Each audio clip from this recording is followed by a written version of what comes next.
இன்னைக்கு தமிழ்நாட்டிலேயே மின்வெட்டுல நம்பர் 1 தொகுதி கடலூர் தொகுதி தான். அதுவும் ஆளுங்கட்சிக்காரங்க என்ன தெரியுமா பேசிட்டு இருக்காங்க, அண்ணன் பவருக்கு வந்தா தமிழ்நாடு மாறும்னு பார்த்தோம், ஆனா அண்ணன் கைக்கு பவர் வந்த நாள்ல இருந்து தமிழ்நாட்டுக்கே பவர் போயிடுச்சு அப்படின்னு இன்னைக்கு ஆளுங்கட்சிக்காரங்க பேசிட்டு இருக்காங்க.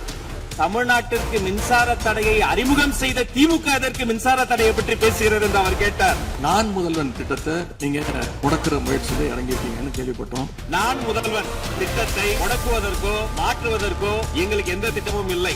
நான் முதல்வன் திட்டத்தை பொறுத்தவரை தமிழ்நாடு முழுக்க இருக்கக்கூடியவர்களை நான் முதல்வன் என சொல்ல வைத்துவிட்டு ஒரே ஒரு குடும்பத்தில் மட்டும் முதல்வர்கள் வந்து கொண்டிருக்கின்ற போக்கை மாற்றுவதற்காக தான் இப்படி ஒரு சட்டமன்றம் அமைந்திருக்கிறது. கடைசியில புஷ்பா பட ஆட்சியை கொடுத்திருக்கீங்கன்னு குறிப்பிட்டு பேசியிருந்தோம். அந்த அளவுக்கு குதிரை பேரம் தொடர்ந்து நடந்துட்டு இருக்கு. இந்த குதிரை பேரம் கழுதை பேரம் என்பதை பற்றி எல்லாம் பேசுவதற்கு இடமல்ல. இது ஆதாரம் இல்லாமல் எந்த பேரத்தை பற்றி பேசுவதை நான் அனுமதிக்க முடியாது. 3 சீட்டர் சோஃபா இன்னைக்கு 5 சீட்டர் சோஃபாவா அப்கிரேட் பண்ணிருக்கீங்க. இந்த சோஃபா கதையை இன்னைக்கு விட போகிறார்கள். எங்கள் தலைவர் சினிமாவை விட்டாலும் அவர்கள் அட்லி என்கிறார்கள், புஷ்பா என்கிறார்கள், ஜுராசிக் பார்க் என்பார்கள் போல் இருக்கிறது. அந்த சோஃபா அவர்கள் வாங்கியது, அவர்களுடைய வசதி கருத்து வாங்கியது. மதிப்பிற்குரிய அண்ணன்களை சிறுமைப்படுத்தக் கூடாது. பார்க்க வருகிற கூட்டணி தலைவர்களுக்கு மட்டும் பிளாஸ்டிக் சேர் போட்டதை போல சிறுமைப்படுத்தக்கூடிய கட்சி தமிழக வெற்றி கழகம் இல்லை என்பதையும் நேரத்தில் நான் தெரிவித்துக் கொள்கிறேன். குன்னூர் மற்றும் உதகையை சுற்றி இருக்கக்கூடிய அனைத்து பகுதிகளிலும் இருக்கக்கூடிய 50 கோவில்கள்ல பேசிக்கா இருக்கக்கூடிய டாய்லெட் பெசிலிட்டிஸ் கூட அங்க இருக்கக்கூடிய கோயில்களுக்கு கிடையாது.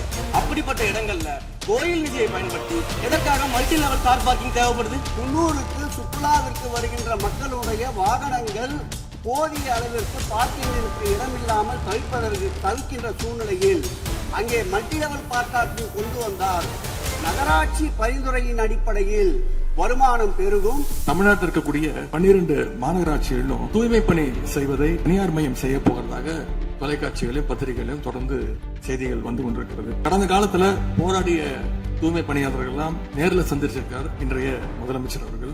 ஆட்சிக்கு வந்ததும் தூய்மை பணியாளர்கள்லாம் பணி நிரந்தரம் செய்வோம் அப்படின்னு அப்ப வாக்குறுதியும் கொடுத்திருக்கிறாரு. ஆனா இன்னைக்கு சொன்னதுக்கு நேர் எதிரா தனியார் மயம் அப்படின்னு செய்திகள் வந்து கொண்டிருக்கிறது. தூய்மை தொழிலாளர்களை இன்றே பார்த்து விட்டதாக முதல்வர் அவர்கள் முன்னாள் முதல்வர் பார்த்து விட்டதாக சொல்கிறார்கள்.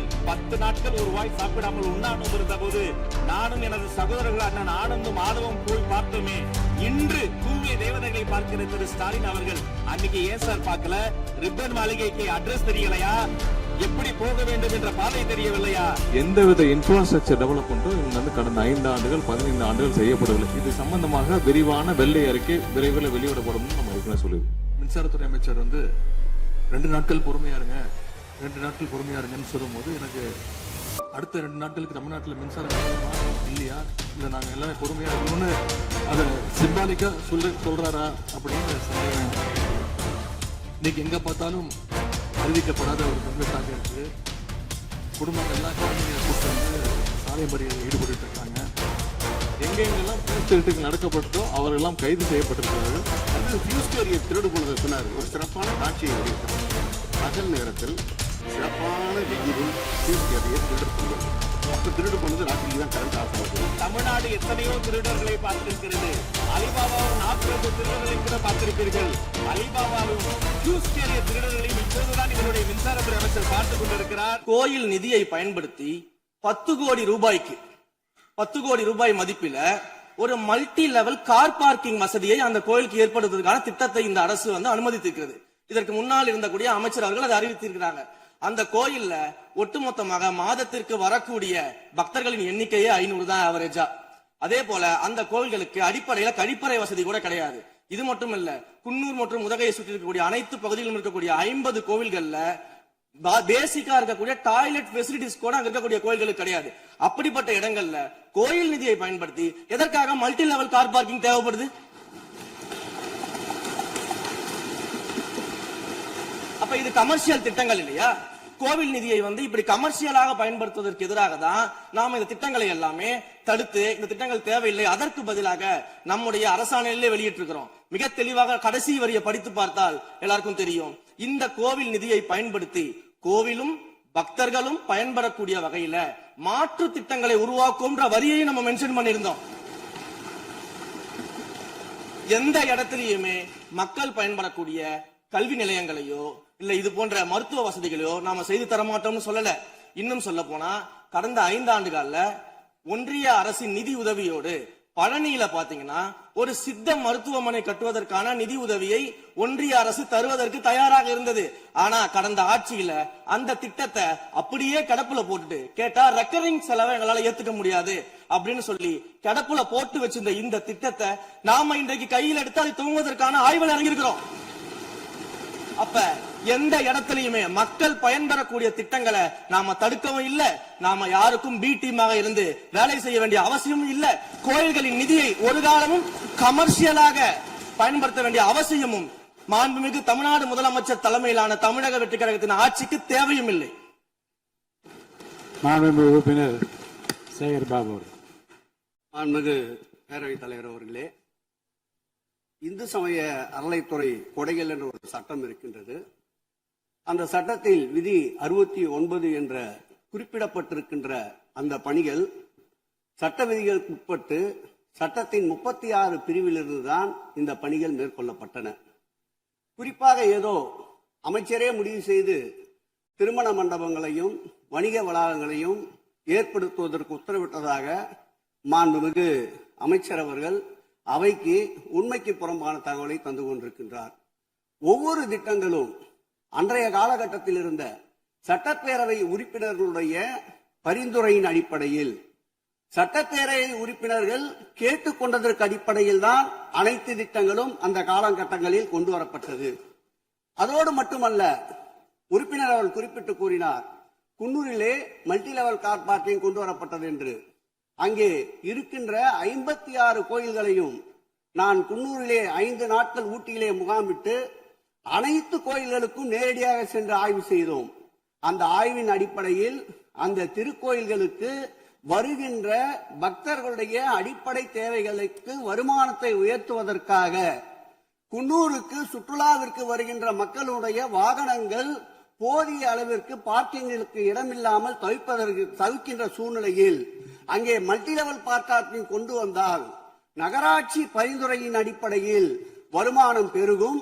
அந்த வருமானம் திருக்கோயில்களுடைய மேம்படுத்துகின்ற பணிகளுக்கு உதவும் என்பதற்காகத்தான் அந்த பணிகளை மேற்கொண்டோம் என்பதை மாண்புமிகு அமைச்சர் அவர்களுக்கு இப்போது யார் அறிவுறுத்தி, ஒரு நிமிஷம், யார் அறிவுறுத்தி இந்த அரசாணையை வெளியிட்டிருக்கின்றாரோ அவர்தான் அப்பொழுது ஆணையாளராக இருந்தபோது இதே அறிவுறுத்தின் பேரில் அரசாணையை வெளியிட்டிருக்கிறார் என்பதை பேரவைத் தலைவருக்கு, பேரவைத் தலைவர் வாயிலாக அமைச்சருக்கு தெரிவித்துக் கொள்கிறேன். மேலும் கார் பார்க்கிங் ஃபெசிலிட்டி என்பதும் ஒரு அத்தியாவசிய தேவைதான். அது ஒன்றும் தேவையில்லாத ஒரு, எல்லாருமே இப்ப கார் வச்சிருக்கிறாங்க, கோயிலுக்கு வரவங்க கார்லயும் தான் வருவாங்க. எனவே அதுவும் ஒரு தேவைப்படுகின்ற ஒரு வசதி தான். நான் கேட்டுக்கொள்வதெல்லாம், எங்களுடைய ஆட்சியில அறநிலையத்துறை சார்பாக 4 கல்லூரிகளை திறந்திருக்கிறோம். ஆண்டுக்கு 1500 மாணவர்கள் படிச்சுட்டு இருக்கிறாங்க. அதெல்லாம் நீங்க தொடர போறீங்களா இல்ல அந்த திட்டத்தை கைவிட போறீங்களா அப்படிங்கறத உங்களுடைய நிலைப்பாடு என்ன என்பதுதான். மாண்புமிகு உறுப்பினர் சொல்லிட்டாங்க. அதாவது ஏற்கனவே கல்லூரிகள் மற்ற அமைப்பில் எந்த விதமான தடையெல்லாம் அதையும் நாங்கள் தொடருவோம் என்ற வார்த்தை அவர் பேசும்போது குறிப்பிட்டிருக்கிறார். தமிழ்நாட்டில் இருக்கக்கூடிய 12 மாநகராட்சிகளும் தூய்மை பணி செய்வதை தனியார் மயம் செய்ய போகிறதாக தொலைக்காட்சிகளையும் பத்திரிகைகளையும் தொடர்ந்து செய்திகள் வந்து கொண்டிருக்கிறது. கடந்த காலத்துல போராடிய தூய்மை பணியாளர்கள் எல்லாம் நேரில் சந்திச்சிருக்கார் இன்றைய முதலமைச்சர் அவர்கள். ஆட்சிக்கு வந்ததும் தூய்மை பணியாளர்கள்லாம் பணி நிரந்தரம் செய்வோம் அப்படின்னு அப்ப வாக்குறுதியும் கொடுத்திருக்கிறாரு.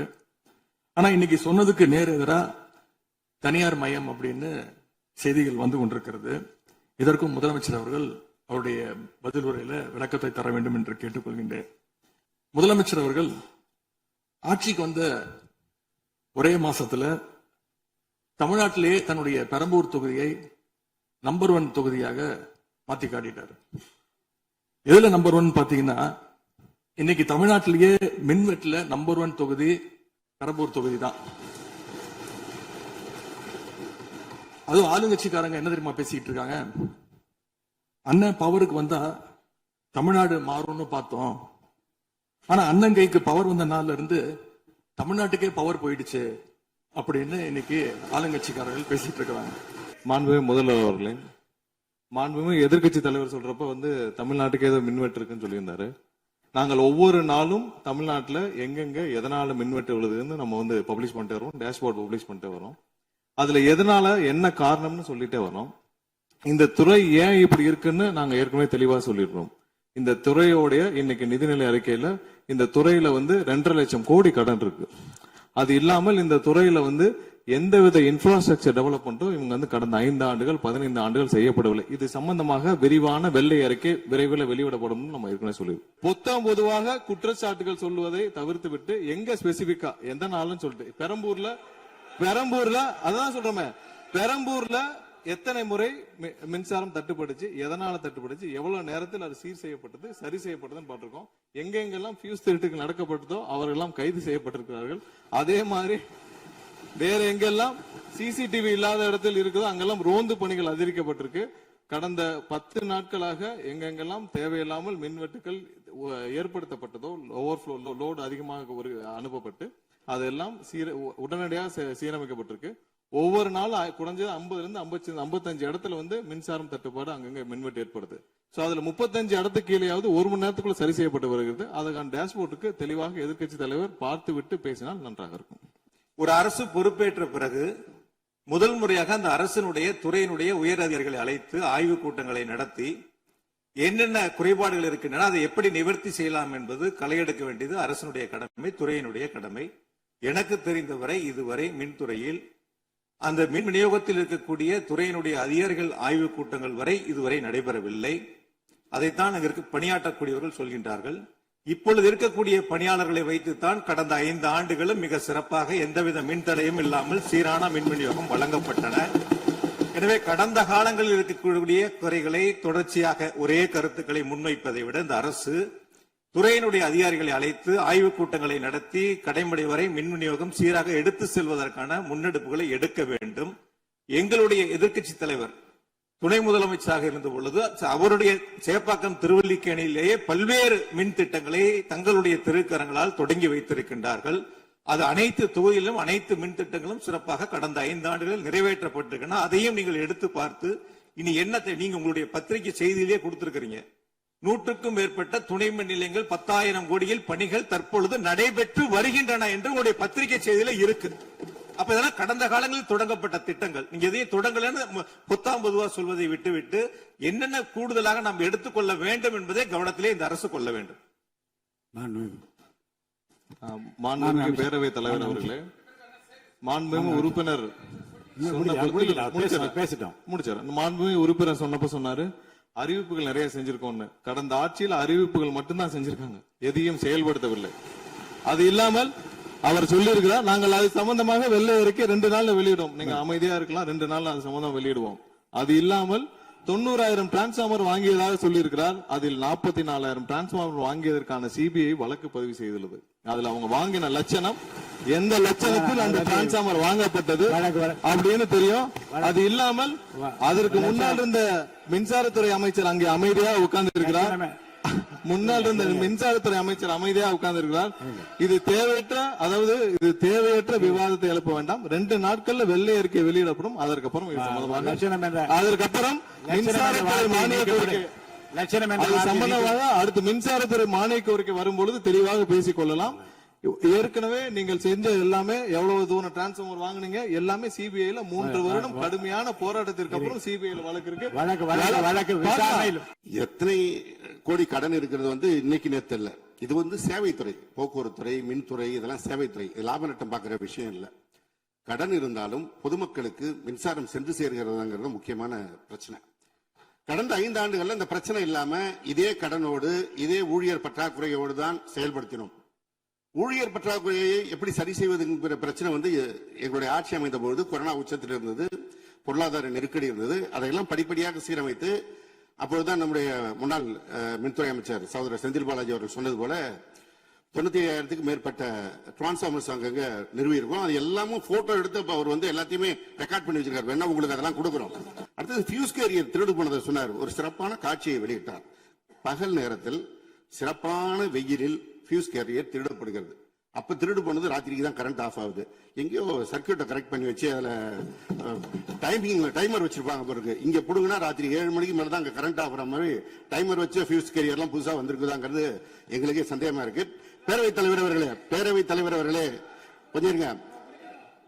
ஒரு புகார் சொல்லுகிற போது இந்த ஃபியூஸ் கேரியர் மாண்புமிகு பேரவைத் தலைவர் அவர்களே, முன்னாள் மின்துறை அமைச்சர் விளக்கத்தை சொன்னார். அதையே நீங்கள் கோடிட்டு நீங்களும் பல்வேறு விளக்கங்களை சொல்வது இந்த சபையில் உடைய நேரத்தை போக்குவது மட்டுமல்ல, சபைக்கு மீண்டும் உங்களுக்கு பதிலளிக்க வேண்டிய நேரம் இருக்கிறது, எதிர்க்கட்சி தலைவர் அவர்கள் பேச வேண்டிய நேரம் இருக்கிறது. ஆகவே நீங்கள் இந்த நேரத்தை தவிர்த்து நீங்கள் பேசுகிற போது இந்த கருத்துக்களை சொல்லலாம். எதிர்க்கட்சி தலைவர் அவர்கள் பேசலாம். வெளியில பேசுற மாதிரியே சபையில் பேச வேண்டாம் என்பதை தயவு செய்து கேட்டுக்கொள்கிறேன். நேரத்தை பத்தி அவை முன்னவர் சொன்னீங்க. நம்முடைய அவைத்தலைவர் தான் 50 நிமிஷமா பேசிட்டு இருக்காரு. நாளில் ஒரு பகுதி நேரம் அண்ணன் தான் பேசிட்டு இருக்காரு. அப்படி திருப்பி பேசுங்க. எதிர்க்கட்சி நீங்க இந்த மின்வெட்டு பிரச்சனையால தமிழ்நாட்டை இருட்டாக்கி முதலீடுகளை கோட்டை விட்டுறாதீங்கன்னா உங்களை எல்லாம் கேட்டுக்கொள்கின்றேன்.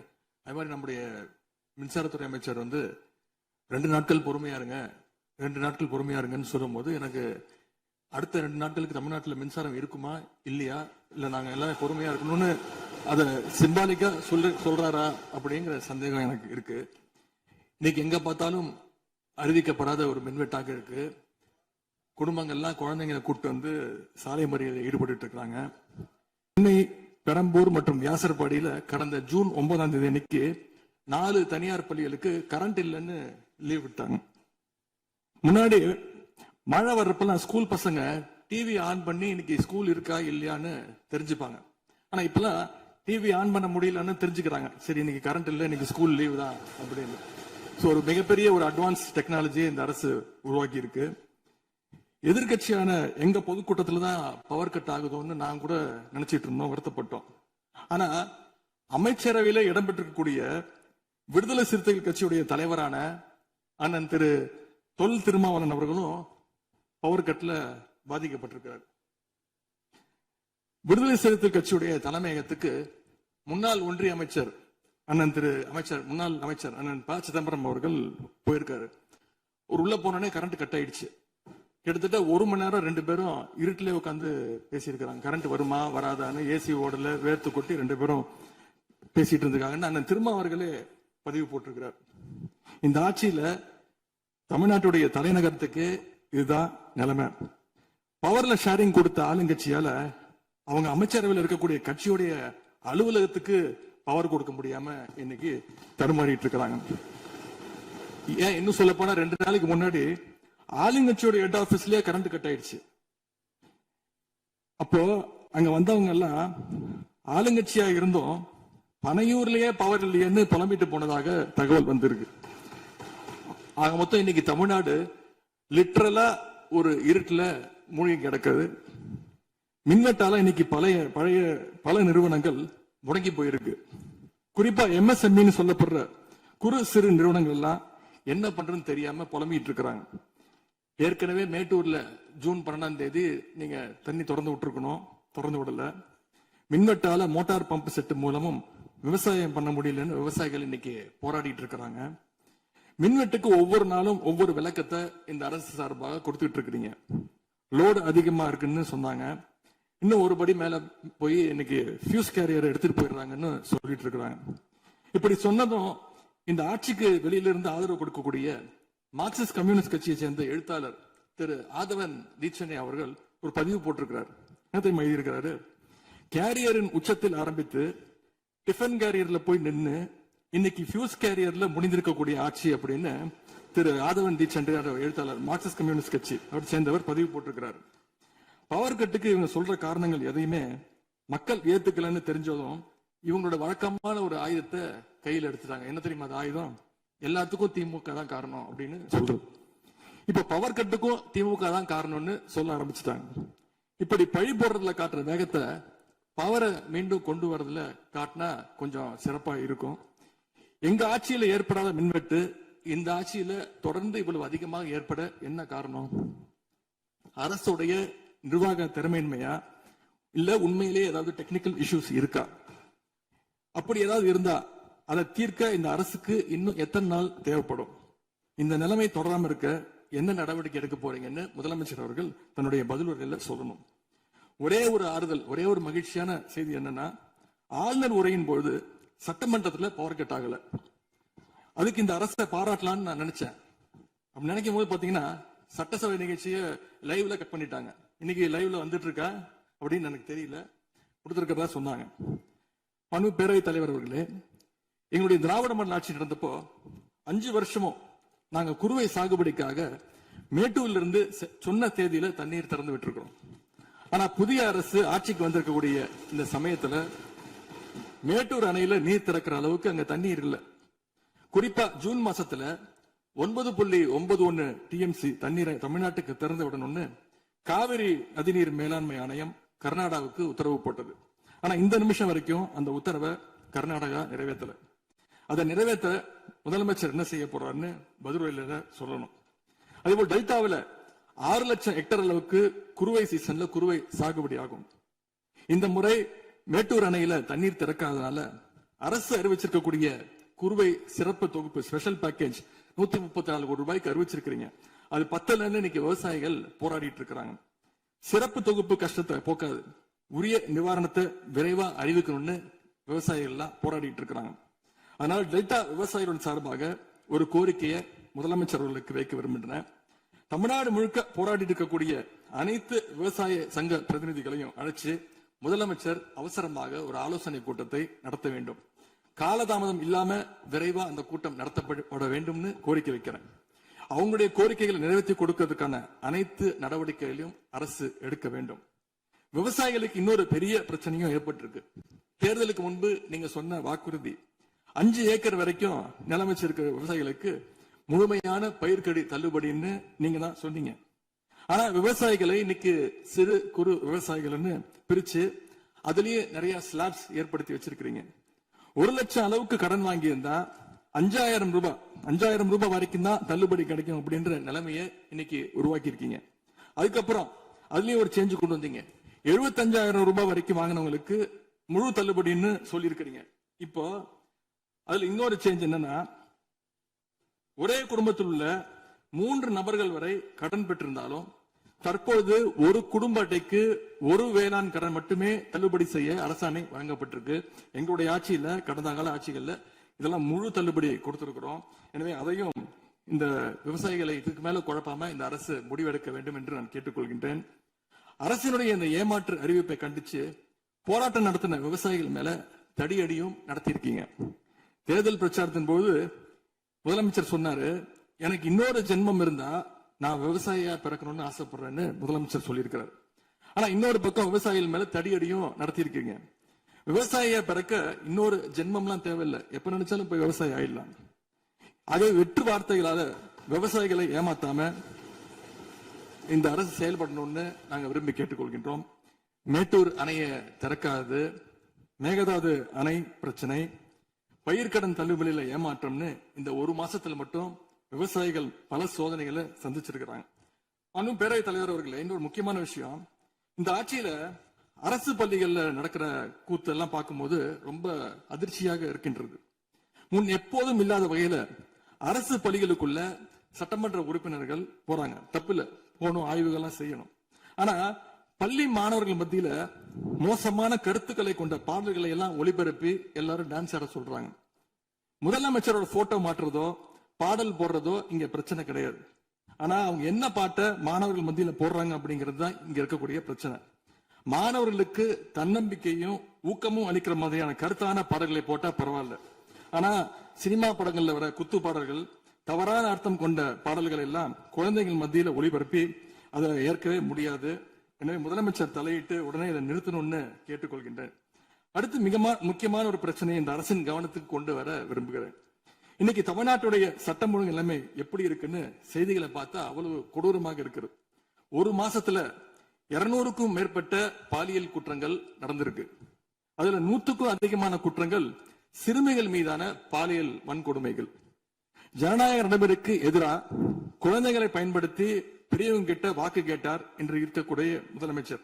ஆனா அவர் ஆட்சியில குழந்தைகளுக்கும் பாதுகாப்பு இல்ல, பெரியவங்களுக்கும் பாதுகாப்பு இல்லைங்கிற நிலைமை இன்னைக்கு நடந்துட்டு இருக்கு. இந்த புதிய அரசு ஆட்சிக்கு வந்த ஒரு சில நாட்கள்லயே கோயம்புத்தூர்ல 10 வயது பெண் குழந்தைய பாலியல் வன்கொடுமை செஞ்சு கொலை பண்ணி இருக்கிறாங்க. முக்கியமா தமிழ்நாட்டையே உலுக்கிய ஒரு கேஸ், கும்மிடிப்பூண்டியில ஒரு 3 வயது குழந்தை பாலியல் வன்கொடுமை செய்யப்பட்டு புதர்ல வீசப்பட்டு அதன் பின்பு அந்த குழந்தை இறந்தும் போயிடுச்சு. இந்த சம்பவத்துக்கு நீதி கேட்டு அங்க இருக்கக்கூடிய மக்கள்லாம் போராட்டத்துல இறங்கிட்டாங்க. கோயம்புத்தூர்லயும் சரி கும்மிடிப்பூண்டிலையும் சரி 2 சம்பவத்திலுமே மரணமடைஞ்ச குழந்தைகளுடைய உடலை பெற்றோர்கிட்ட முறையா கொடுக்காம வேற இடத்துல காவல்துறை மூலமாகவே அடக்கம் பண்ணிருக்கிறாங்க. இதையெல்லாம் பாக்குறப்போ நாம இன்னைக்கு தமிழ்நாட்டில் தான் இருக்கிறோமா இல்ல உத்தரப்பிரதேசம் மத்திய பிரதேசம் மாதிரி வடநாட்டில் இருக்கோமான்னு எங்களுக்கு சந்தேகம் வருது. சிங்கப்பெண் படைன்னு ஒரு திட்டத்தை முதலமைச்சர் அவர்கள் தொடங்கினார். அந்த திட்டம் வந்த அடுத்த நாளே காவல்துறை சேர்ந்த ஒரு பொண்ணுக்கு 3 பேர் பாலியல் தொல்லை கொடுத்திருக்கிறாங்க. சென்னை மற்றும் சுற்றுப்புறங்கள்ல மட்டும் கடந்த ஜூன் 12ஆம் தேதி 24 மணி நேரத்துல 12 பாலியல் வன்கொடுமை கேசஸ் ரிப்போர்ட் ஆயிருக்கு. சிங்கப்பெண் படை குற்றவாளிகளை சேஸ் பண்ணுவாங்கன்னு பார்த்தா அவங்களும் கூட ரீல்ஸ் போட்டு போஸ்ட் பண்ணிட்டு இருக்காங்க. மன்னன் எவ்வழி மக்கள் அவ்வழின்னு சொல்லுவாங்க. அதை சிங்கப்பெண் படை ஃபாலோ பண்ணதோன்னு மக்களுக்கு சந்தேகம் வந்துருச்சு. இந்த 1 மாசத்துல நடந்த குற்ற சம்பவங்களை எல்லாம் எடுத்து பார்த்தா பெரும்பாலான குற்றவாளிகள் ஆளுங்கட்சியை சேர்ந்தவங்களாவே இருக்கிறாங்க. இவங்க ஆட்சிக்கு வந்து தொகுதியா போய் தொகுதி வாரியா போய் நலத்திட்ட உதவிகள்லாம் செய்வாங்கன்னு பார்த்தா அவங்க கட்சிக்காரங்க தொகுதி வாரியா போய் பாலியல் வன்கொடுமையில ஈடுபட்டு இருக்காங்க. ஆளுங்கட்சியுடைய ஆலந்தூர் பகுதி தயவு செய்து மொத்தம் பொதுவா நீங்க பேசுவது நான் ஏற்றுக்கொள்ள முடியாது. இல்ல சும்மா ஆதார் பாருங்க.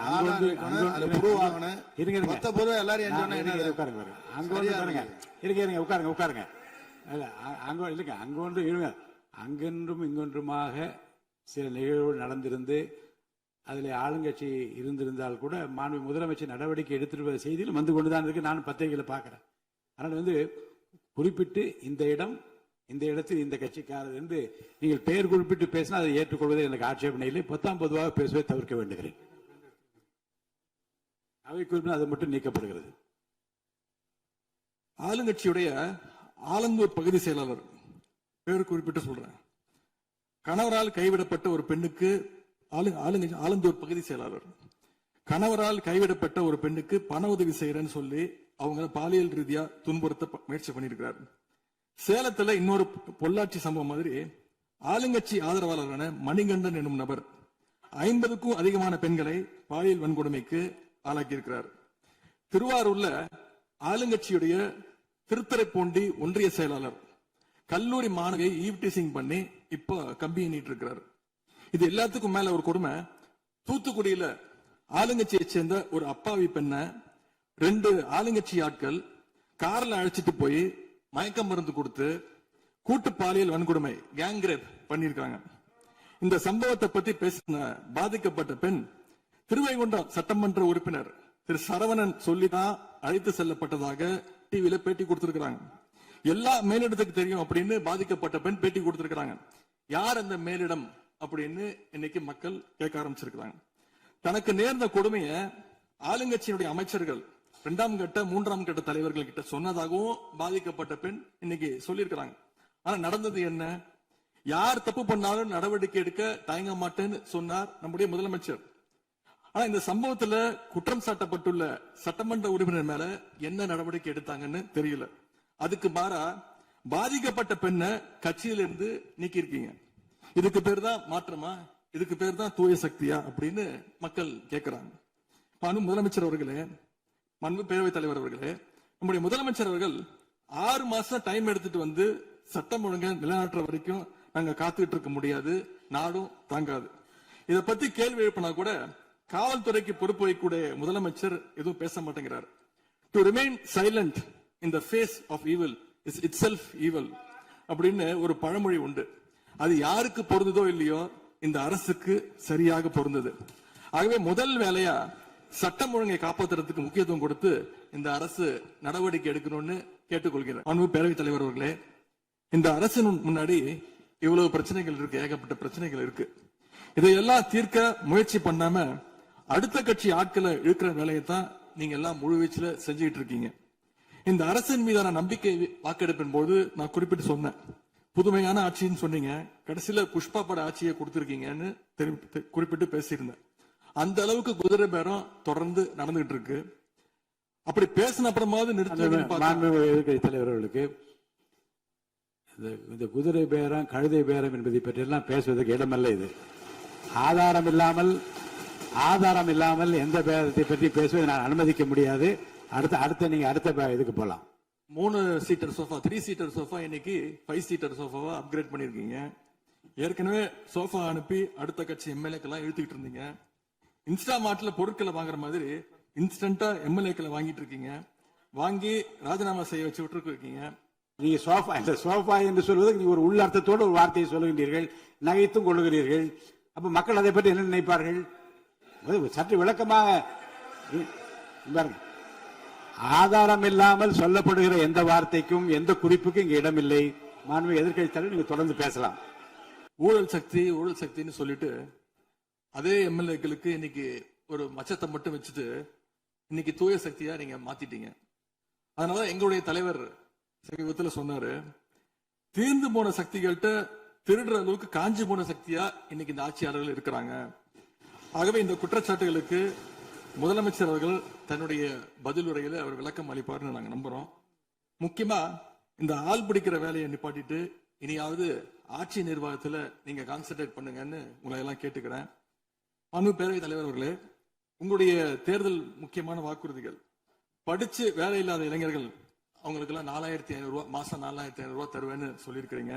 அது சீக்கிரம் 6 மாசத்துல கொடுங்க. மகளிருக்கு நீங்க சொன்ன உரிமை தொகை 2500 ரூபாய் உரிமை தொகை, வருஷத்துக்கு 6 கேஸ் சிலிண்டர், தாய்மாமன் சீர், இதெல்லாம் 6 மாசத்துல கொடுப்பீங்கன்னு நான் நம்புறோம். இதெல்லாம் எப்படி கொடுக்க போறீங்க அப்படின்னு ஒரு டைம் லைனை முதலமைச்சர் தன்னுடைய பதிலுரையில சொல்லணும்னு கேட்டுக்கிறோம். அதேபோல் சட்டம் ஒழுங்கு சீர்கேடு, மின்வெட்டு, விவசாயிகள் பிரச்சனை ஆகியவற்றில் முதலமைச்சர் அவர்கள் தலையிட்டு உடனடியாக ஒரு தீர்வு காண வேண்டும். ஆளுநர் உரையில இதற்கான விளக்கம் இல்லாததால முதலமைச்சருடைய பதில் உரையாவது இதெல்லாம் இருக்கும்னு நாங்க எதிர்பார்க்கிறோம். இப்ப நான் கேட்டதுக்கெல்லாம் வழக்கம் போல பழக்க தோஷத்துல எல்லாத்துக்குமே திமுக தான் காரணம்னு எங்க மேல பழிய தூக்கி போடாம தப்பிச்சுக்காம தீர்வை நோக்கியதா முதலமைச்சருடைய பதில் இருக்கணும்னு நான் விரும்பி கேட்டுக்கொள்கின்றேன். ஆளுநர் உரையில இருமொழி கொள்கை, மாநில உரிமை, சமூக நீதி, மகளிர் முன்னேற்றம்னு திமுக சொன்னதையே ப்ளூ பிரிண்டா ஃபாலோ பண்ணி இந்த அரசுடைய கொள்கை முடிவுகளா அறிவிச்சிருக்கிறீங்க. இதை நாங்க வரவேற்கிறோம். மற்றபடி ஆளுநர் உரையில தமிழ்நாட்டுடைய வளர்ச்சிக்கான ரோடு மேப் எதுவும் இல்லைன்னு கூறிக்கொண்டு முழுக்க முதலமைச்சருடைய புகழுரையாகத்தான் இந்த ஆளுநரை அமைஞ்சிருக்குன்னு சொல்லி வாய்ப்புக்கு நன்றி கூறி விடைபெறுகின்றேன். நன்றி, வணக்கம். மாண்புமிகு பேரவைத் தலைவர் அவர்களே, பேசுங்க. மாண்புமிகு பள்ளிக்கல்வி அமைச்சர் பேசுங்க. உட்கார்.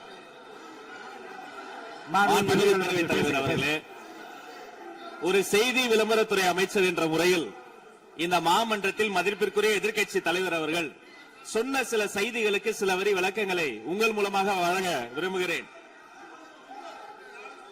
தன்னுடைய பேச்சிலே மாண்புமிகு எதிர்க்கட்சி தலைவர் அவர்கள் சில விளக்கங்களை ஆக்கப்பூர்வமாக ஆதாரத்தோடு கூறியிருந்தால் அதை குறிப்பெடுத்து அதன்படி இந்த தமிழ்நாடு அரசு தன்னுடைய திசைவழி போக்கை சரியான முறையில் செலுத்திக் கொள்ள தயாராக தான் இருக்கிறது.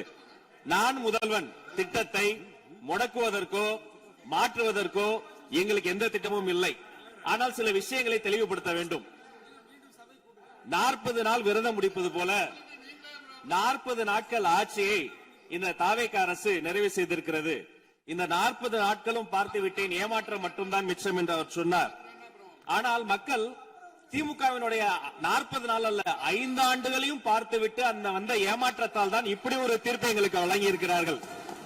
ஆளுநர் மகிழ்ச்சி, அமைச்சர்கள் மகிழ்ச்சி, ஆளுநர் மகிழ்ச்சி என்றெல்லாம் சொன்னார். இந்த அரசில் தமிழ்நாடு மக்கள் மகிழ்ச்சியாக இருக்கிறார்கள் என்பதை தான் இன்றைய சட்டமன்றத்தினுடைய போக்கு காட்டுகிறது. நான் முதல்வன் திட்டத்தை பொறுத்தவரை தமிழ்நாடு முழுக்க இருக்கக்கூடியவர்களை நான் முதல்வன் என சொல்ல வைத்துவிட்டு ஒரே ஒரு குடும்பத்தில் மட்டும் முதல்வர்கள் வந்து கொண்டிருக்கின்ற போக்கை மாற்றுவதற்காக தான் இப்படி ஒரு சட்டமன்றம் அமைந்திருக்கிறது. தமிழ்நாடு வரலாற்றில் முதல் முறை முதலமைச்சர் மட்டுமல்ல, மாண்புமிகு சி ஜோசப் விஜய் அவர்கள் முதல் முறையிலேயே முதலமைச்சராக இருக்கிறார். அவருக்கு பிறந்தநாள் வாழ்த்துக்களையும் சொல்லிக் கொண்டு, நிதி ஆயோக் கூட்டத்தில் மாண்புமிகு முதல்வர் சொன்னதெல்லாம் 40 நாட்கள் நீங்கள் செய்திருக்க முடியாது, அது திமுக தான் காரணம் என்று சொன்னார்கள். நானும் அதை தான் சொல்கிறேன்.